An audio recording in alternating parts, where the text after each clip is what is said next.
7h, 10h, Raju dans la fraîche matinale sur LFM. I love you guys. I listen to you at home, on my way to work and at... C'est Raju, là on est au restaurant de l'Arc, juste à côté de l'Arc de Triomphe.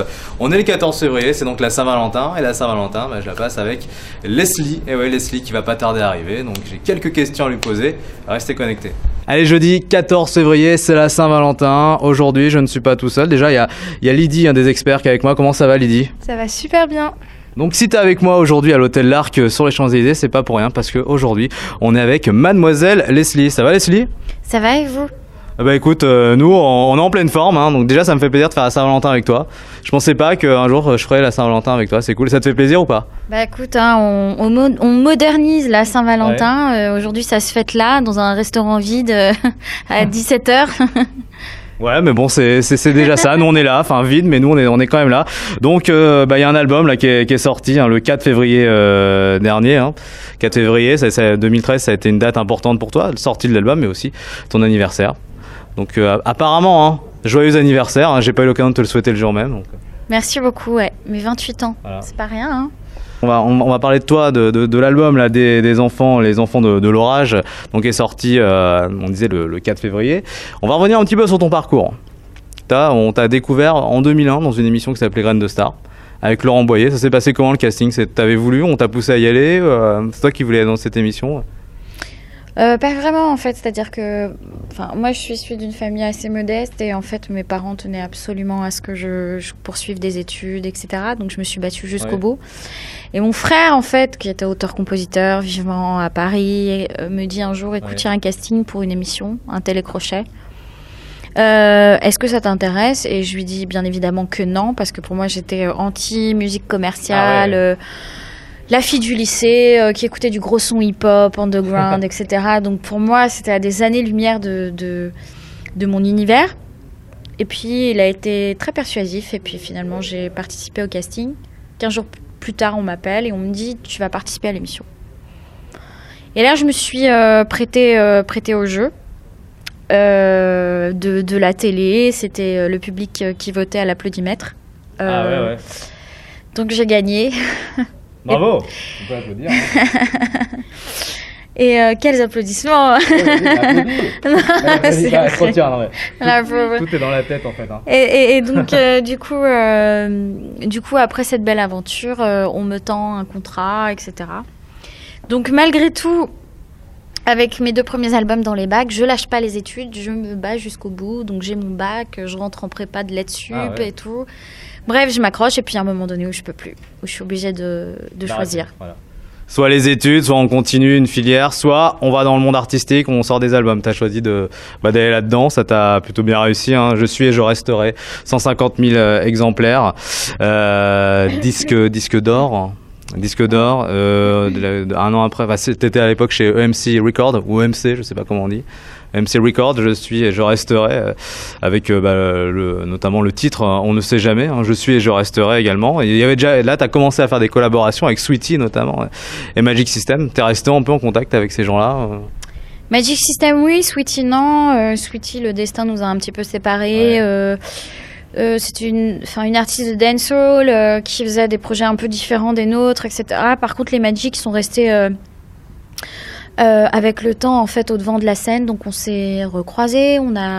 J'ai d'ailleurs participé à un projet pour leur association à Anoumabo chez eux en Côte d'Ivoire, donc on a fait un super concert là-bas. Moi, la Côte d'Ivoire, j'y allais quand j'étais petite puisque j'ai grandi en Afrique noire, donc c'était super. Et Magic System, ça reste encore mes grands frères, quoi. Ouais, ils sont un petit peu plus âgés, ils ont plus que 28 ans aujourd'hui, les Magic System. Et donc là, la grosse notoriété, on est en 2003, là il se passe quelque chose pour toi, là. Tu le vis comment ? Enfin, t'étais Graines de Star, on disait nouveau talent, là, tu deviens un peu dans les number one, quoi. Je sais pas, je pense que je l'ai vécu avec une grande insouciance parce que j'étais jeune à l'époque et que je savais pas trop ce qui m'arrivait, quoi. Donc j'essayais de le vivre bien, puis je me sentais un peu marginale par la force des choses parce que j'avais tous mes potes en fait qui faisaient des études, qui savaient pas trop ce qu'ils allaient faire, qui gagnaient pas leur vie, et moi j'étais là, j'étais déjà dans le game de la musique, à gagner de l'argent, donc je sais pas, j'essayais d'en faire profiter les gens que j'aimais. Ça a toujours été ma priorité en fait, partager les choses. J'avais la chance de gagner tôt ma vie, donc c'est ce que j'ai fait. J'ai pas calculé le reste en fait. J'ai pas cherché à me faire des potes dans le show business. J'ai pas cherché à aller à plus de soirées pour briller. Enfin, je m'en foutais un peu de tout ça, quoi. Moi, ce qui m'intéressait, c'est de pouvoir vivre de ma passion et de rentrer chez moi après, quoi. Ouais, et puis justement, tu faisais profiter tes amis et ta famille, en fait. T'es resté vraiment très proche de ton entourage que t'avais avant la notoriété. Donc, à la limite, finalement, ce qu'on se dit, finalement, quand on fait un bon album, le plus dur, c'est de confirmer derrière. Bon, bah, c'est ce qui a été fait, hein. L'année d'après, Mes couleurs en 2004. Hein. Grosse année pour toi, 2004. Hein. 250 000 exemplaires, double disque d'or. On peut encore l'applaudir. Hein. Ouais, donc, tu peux encore applaudir Leslie. Hein. Bon, on n'était pas là à l'époque pour te l'applaudir, pour te féliciter. Donc là, on se rattrape, tu vois. C'est séance de rattrapage. Alors là, les titres, il y en a. Hein. Il y a J'accuse, notamment avec Kerry James, mais aussi J'attends. Et j'attends. Hein. Bon, je vais pas commencer à chanter parce que bon, voilà. Je le ferai tout à l'heure si tu veux. Et puis Sobri avec Amine. Je crois qu'on peut le dire, ça a été le carton de l'été 2004. Ça apparaissait. Alors attends, ça apparaissait sur ton album et sur la compile à Ryan B. Fever alors.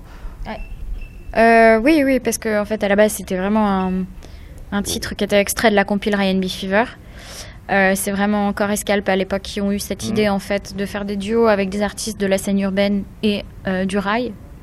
Moi ça a été avec Amine, et pour la petite histoire de cette chanson Sobri, je voulais pas la faire au départ. C'est-à-dire qu'ils me font écouter le titre, ils me disent voilà, on te voit absolument sur ce titre, et je leur dis mais je veux pas, quoi, je sais pas, j'aime pas la chanson, j'accroche pas. Je retourne chez moi et ils m'appellent et ils me disent mais réfléchis, la nuit porte conseil, si tu trouves des idées, écris-la, et voilà. Et j'ai écrit Sobri. Et puis le lendemain matin, je me suis réveillée, je fais elle peut être cool en fait. Et puis je l'ai enregistrée et j'ai rien compris en fait. Ça a été un succès fulgurant. On l'a chanté à la Tour Eiffel, pleine fête de la musique, c'était blindé, les gens c'était leur hymne, quoi. Et puis c'était un sujet aussi qui était fédérateur, quoi. L'amour impossible entre deux cultures différentes. Je sais pas, ça a marqué une partie de la jeunesse, quoi. En France, c'était cool, quoi. Et c'était un beau message à porter. Et donc, le tube, hein, donc, de toute façon, c'est une compile qui a marché aussi, hein, Ryan B. Fever. Et votre titre, il y avait également 113 qui était dessus. Ça a vraiment bien marché. Donc, Mes couleurs, hein, 2004, grosse année pour toi. Alors après, t'as sorti un autre album, on va dire qui était là, mais qui a un peu moins bien marché, L'amour en vol. Et puis, il y a eu À la recherche du bonheur, où là, bon, clairement, ça a beaucoup moins bien marché. Ça, tu l'as vécu comment, justement? On a des grands succès, et juste derrière... en fait, le truc, c'est que L'amour en vol, on a dû en écouler 75 000, un truc comme ça. Et en fait, c'était pas mal parce que ça y est, ça devenait la crise, quoi. C'est-à-dire que le téléchargement illégal est arrivé comme ça d'un coup. Et nous, on maîtrisait pas cette machine, quoi. Donc finalement, je me dis que dans mon malheur, il y a eu quand même du bonheur parce que il s'est écoulé quand même pas mal de ventes physiques, alors que ça commençait à être clairement... la guerre, quoi. C'était 2006, c'est ça, hein? Ouais, c'est ça. Ça arrivait en 2006. Là, ça a commencé, tu l'as dit, ça a été la guerre. Donc finalement, la guerre, quoi, pour les artistes, ça a été le Imul, tout ça, les téléchargements qui arrivaient de partout. Donc forcément. Et par contre, La recherche du bonheur, là, on a senti vraiment une douche froide. Ouais, enfin, La recherche du bonheur, ça a été différent. Et tout s'explique finalement. La recherche du bonheur, déjà, c'était un album entre deux, parce qu'il y avait un album de reprise qui n'était pas sorti chez Capitol. Et ce qui s'est passé, c'est que j'avais besoin de me retrouver, quoi. Donc j'ai fait le choix de partir dans un label indépendant et de construire quelque chose, de recommencer, en fait. D'avoir la chance de renaître quelque part, sans prétention, en toute humilité. C'est ce qui s'est passé, mais forcément, dans un label indépendant, on n'a pas l'enveloppe marketing et les moyens pour autant d'attachés de presse que j'avais. T'avais quitté EMC Records. Hein. EMC Records et surtout M6. M6, qui était une grosse machine de guerre à l'époque, qui partait en pub, etc. Donc, c'est vrai que là, je suis retombée dans un développement totalement underground, quoi, avec des petits moyens. Voilà, on était en mode artisan. Mais je regrette pas. Mais en tout cas, il faut que tu saches quelque chose. Sur cet album, il y a La recherche du bonheur, il y a une chanson qui s'appelle Tout sur mon père. Et je te jure que c'est vrai, c'est une de mes chansons préférées. Je l'ai dans mon iPod et je l'écoute tout le temps, en fait, depuis 3 ans. C'est toi qui l'as écrite, cette chanson. C'est du vécu, c'est. Ouais, en fait, je l'ai écrite et puis je l'ai composée aussi. Tout sur mon père, en fait, c'est. je pense que c'était l'entre-deux, en fait. Il fallait que je balance ce message sur mon père, moi qui ai toujours été à la recherche de cette figure paternelle que j'ai pas eue pendant mon enfance. Je pense que c'était l'entre-deux, entre le passage de l'adolescente que j'étais à la femme que je suis aujourd'hui. Donc il a fallu l'écrire pour laisser tout ça, en fait, derrière moi. C'est vraiment, quand on dit que la musique, c'est un exutoire, pour le coup, cette chanson, elle m'a aidée, quoi. Ouais, c'était à tes 24-25 ans à peu près, hein, c'était en 2010. C'est une chanson que j'avais découvert par hasard comme ça et vraiment j'ai vachement accroché. Donc comme tu sais, il y a Lydie qui est là. Salut Lydie, bonjour. Je crois que tu as une question pour Lisli. Oui, si vous auriez pu revenir vers le passé, quels auraient été vos choix ça aurait été les mêmes qu'aujourd'hui ou... J'aurais fait les mêmes choix probablement parce que je suis pas quelqu'un qui regrette. Je suis assez réfléchie, même dans ma folie, mais je trouve que c'est pas beau les regrets, quoi. Je trouve que même quand on est ado et qu'on on tente des choses, on fait des erreurs, c'est aussi par ce biais-là qu'on apprend. Donc moi, mon expérience et tout dans la musique, artistiquement, tout ça, ça m'a enrichi, ça m'a parfois déstabilisée. Voilà, il y a eu des obstacles, mais c'est des choses qui m'ont fait grandir, quoi. Donc pas vraiment de regrets finalement, hein. Ça a été une carrière pour toi, enfin ça a été tout ce qui s'est passé, tu le regrettes pas. De toute façon c'est la vie d'artiste avec des hauts et des bas, et puis oui, des hauts surtout, hein. Et là, donc justement quand on fait un album qui a, on va dire, bon, comme on disait, qui a pas très bien marché, on a quand même une pression quand même quand on revient 3 ans après. Donc là on dérive total, une transition toute faite, ça y est, on arrive sur ton nouvel album. Les enfants de l'orage, la préparation, comment s'est passé ces 3 ans en fait de préparation? Qu'est-ce qui s'est passé pour toi pendant ces 3 ans? En fait, il n'y a pas eu vraiment 3 ans de préparation. Je crois qu'il y a eu 2 ans, de coupure, avec 1 an en fait passé à enregistrer ce nouvel album. Au début de l'année 2013, hein, c'est vrai. Mais je sais pas comment vous dire. Ça peut paraître un truc d'extraterrestre, ce que je veux dire, mais je suis pas en quête de notoriété absolue. J'aime l'art, voilà, en général, et tout ce qui touche à l'art. J'aime le cinéma, j'aime la littérature, j'aime la peinture, la photo, plein de choses, la mode. Et c'est des trucs qui vraiment dans la vie me galvanisent. Donc en fait, je suis pas dans la quête de succès pour rouler en fait dans une grosse Ferrari. Moi, ce qui m'intéresse en fait, c'est plus de continuer à garder cette petite flamme qu'il y a en moi. Et demain, si je tombe au RSA, je tombe au RSA, quoi. C'est pas... pour moi, bien gagner sa vie, c'est important. En cette période de crise, on sait tous à quel point manger, avoir un toit, tout ça, c'est l'essentiel. Mais en même temps, il faut pas perdre de vue, en fait, ce pourquoi on est fait dans la vie. Et je sais que je fais un métier qui par définition, en fait... entraîne une vie de bohème. Donc ma vie de bohème, si je l'ai choisie, je dois l'assumer et voilà.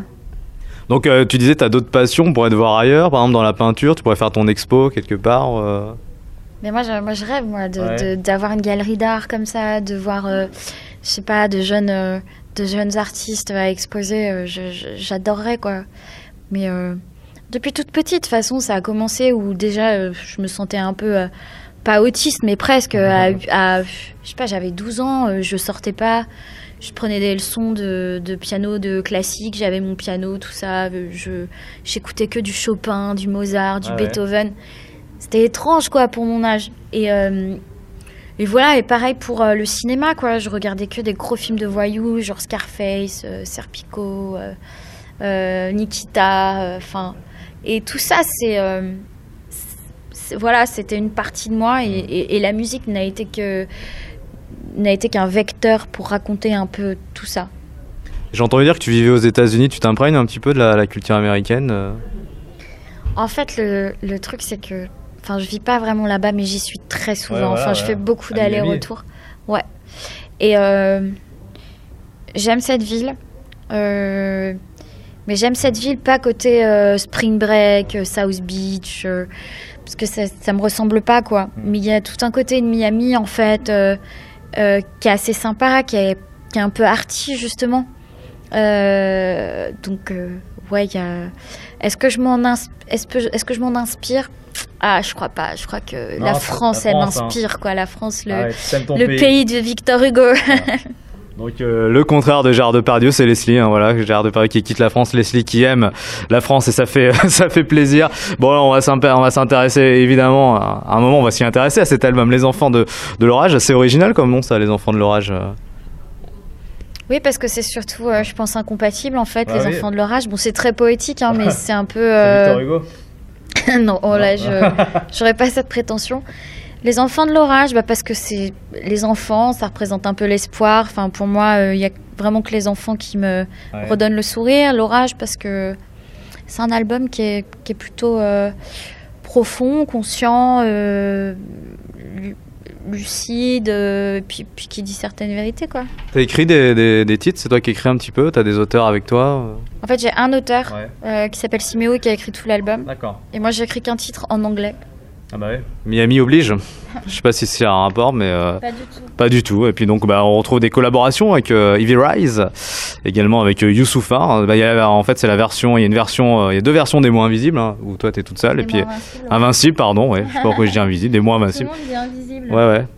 Je sais pas pourquoi.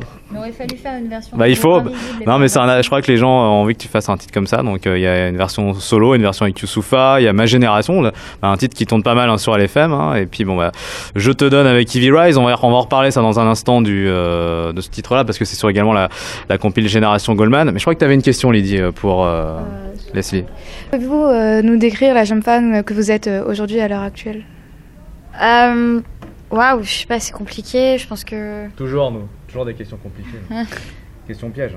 Non, mais je pense que je me sens bien dans mes baskets. Je pense que je me sens de taille à apporter les messages et les causes qui me tiennent vraiment à cœur. Et puis surtout, j'ai envie d'aller au bout de ma passion et de ce dont j'ai toujours rêvé, en fait. Et devenir adulte, c'est aussi, comment dire, je pense qu'avec le temps, on se bonifie, puis on arrive à avoir un côté... à avoir de l'autodérision aussi. Je crois que c'est super important. Et voilà, et à se poser les vraies questions, quoi.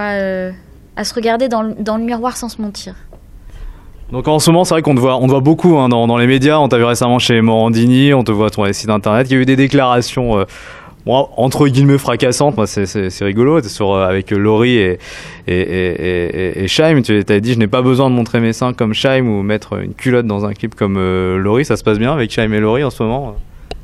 Non, mais c'est pas ça, c'est que j'espère pas me faire tirer dessus comme la fouine là. Ah oui. Je pense que non, mais c'est marrant parce que c'est ce que je dis à beaucoup de journalistes.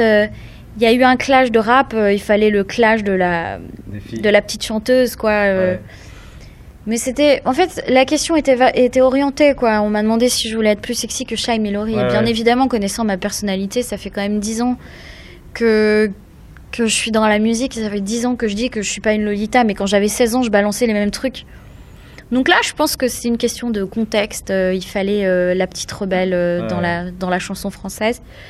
Mais moi, ça me fait plutôt marrer, en fait, parce que je suis pas une puritaine. J'ai des filles, des chanteuses que j'aime bien et qui sont plutôt dénudées. Mais maintenant, voilà, moi, est-ce que je suis prête à le faire pour vendre du disque? Jamais. Et non. Voilà. Elle redit non, évidemment. Mais, elle redit non, voilà. On aura retenté, parce qu'Imane t'aurait dit, bah ouais, en fait, j'ai réfléchi, et puis éventuellement, je le ferai bien.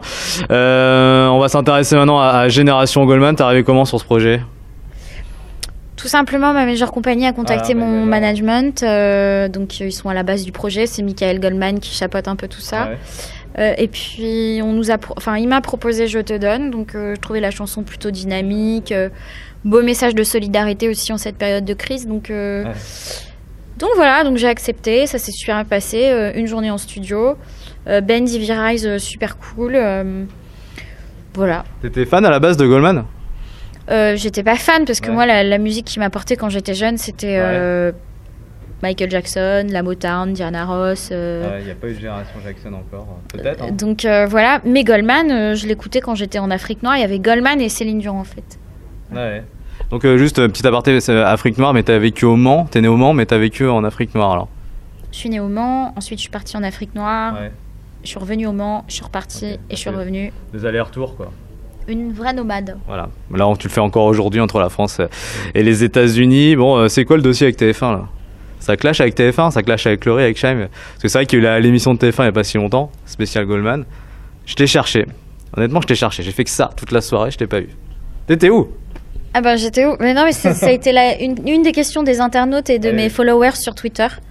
Alors, comme je suis assez honnête, je leur ai répondu pourquoi je n'étais pas au Prime. Surtout pour pas qu'ils pensent que je les avais snobés, quoi. Donc en fait, ils t'ont pas contacté, en gros, c'est ça, hein. Bah non, puisque je n'y étais pas. Ouais. D'accord, bon bah la prochaine fois on espère s'ils refont une émission, on espère, je sais pas, tu vois, ça dépendra de TF1. T'avais une question Lydie à propos du clip là justement là, avec Ivy Rise. Comment s'est déroulé le clip Je te t'aime en compagnie de Ivy Rise? Ivy Rise, je sais pas vraiment comment le dire. Personne ne sait. Ouais, c'est... Il y a des gens qui disent Ivy Rise, d'autres Ivy Rise, d'autres qui... Bon, c'est pas grave. En tout cas, voilà, il s'appelle Ben. Donc, ça s'est bien passé. Mais je crois que ça a été la journée où il a fait le plus froid à Paris. C'était le moment où on attendait... Enfin, quelques jours après, il y a eu de la neige. Enfin, vraiment. Donc, on a tourné dans des conditions mais horribles. Et quand on a commencé le clip, enfin la prépa du clip, je sais pas, je suis arrivée à 8h et je vois un type allongé dans un jean tout troué comme ça, allongé sur un canapé dans les loges. Et je regarde et je dis mais c'est qui ce mec et tout qui est allongé sur le canapé? Et ils me disent voilà, mais c'est Ben, tu l'as pas reconnu et tout. Et en fait lui était déjà malade. Donc il a passé une journée atroce à Paris, le pauvre. C'était sa première fois en plus. Non, c'était sa deuxième, mais la dernière fois qu'il était venu enregistrer, en fait, il avait fait un aller-retour. Donc voilà comment ça s'est passé, dans le plus grand des froids, mais avec la bonne humeur, au milieu des commerçants parisiens et tout. C'était cool, c'était chaleureux, quoi. La chaleur, même dans le froid. Ambiance. Pas le temps. L'album s'appelle Les Enfants de l'Orage. Merci Leslie. Merci à vous. À bientôt. Bah, à bientôt. Du côté de Mantes-la-Jolie, on t'attend. Et bonne Saint-Valentin à tous. Oui, bonne Saint-Valentin à toi. Merci.